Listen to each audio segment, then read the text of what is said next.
Kien Erodi stess li bat jarresta lil Ġwanni u qaflu fil-ħabs minħabba Erodja mart ħuh Filippu billi kien iżżewwiġa hu, għax Ġwanni lil Erodi kien jgħidlu ma tistax iżomma int il-mara ta' ħuk. Għalhekk Erodja saret tobodu u kienet trid toqtlu, imma ma kienx tista'.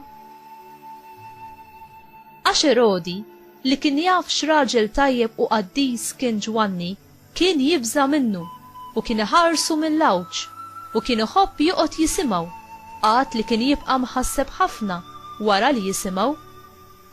Mela wasal jum tajjeb meta Erodi għalaq sninu u għamel ikla lill-gbarat tiegħu, lill-fizzjali l-għolja u lill-aqwa nies tal-Galilija.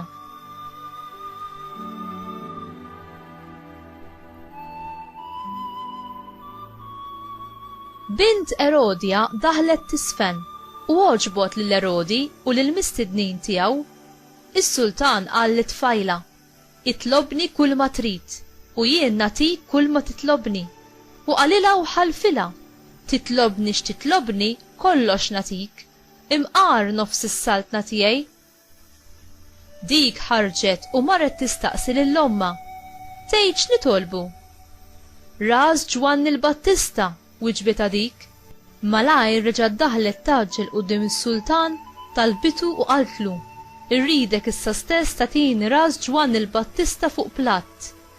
Tnikket għall-aħħar is-sultan, iżda minħabba l-ġurament u l-mistednin ma rridx jerġa' lura mill-kelma li ta'.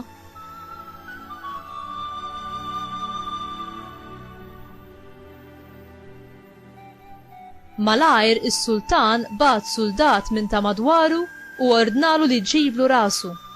Dak mar u qatalu rasu fil-ħabs. Imbagħad ġiba fuq platt u tali tfajla, u tfajla marret tagħta lill-omma.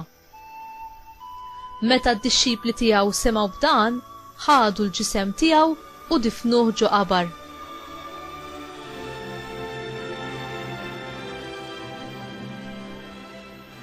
Il-kelma tal-mulej, tifħir lilek Kristu.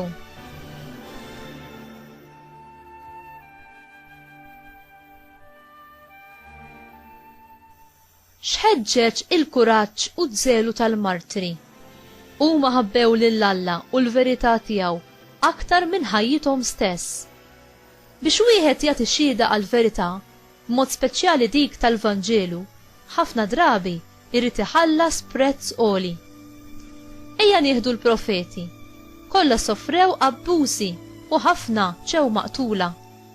Erodi, minkejja li donnu ma kienx ċert għandux joqtol il-Ġwanni jew le, kien bniedem li kellu l-kuxjenza tniġżu.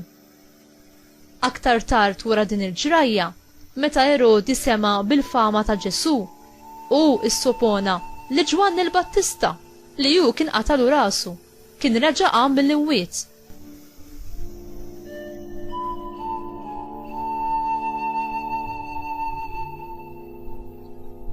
Sfortunatament, għal Erodi ma rnexxilux jeħles mid-dnub billi ħeles mir-raġel li kien jakkużah bl-istess dnub.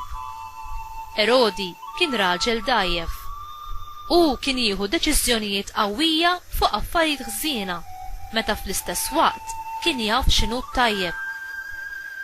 Din it-tip ta' attitudni kienet turi djufija u kemm kien beżżieħ. Inti lest li tixed għal Ġesu u għal verità u s-sewwa tiegħu minkejja li dan ifisser jew oppożizzjoni minn dawk ta' madwarek jew li jkollok tħalli xi dnub għażiż għalik u titgħallem tgħix mingħajru? Kemm il-darba l-mulej ġibidlek l-attenzjoni fuq id-dnub tiegħek permezz tal-profeti li hemm fostok illum u inti forsi ħassejt il-kuxjenza tniġżek imma m'għamilt xejn dwarha. Għasfur marbut bħabel jew bħajta xorta waħda mhux ħieles biex itir. Bl-istess mod, jekk wieħed jibqa' jgħix fid-dnub bla ma jfittex li jinħal minnu, dan id-dnub kbir jew żgħir ser jibqa' jżommu l-sir.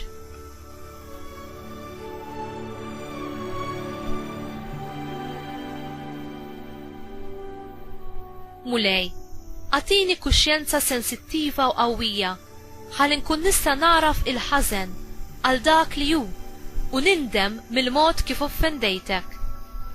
Enni nażel dak li hu tajjeb u nwarrab il-ħażin li hu kontrarju għar-rieda mqazza tiegħek.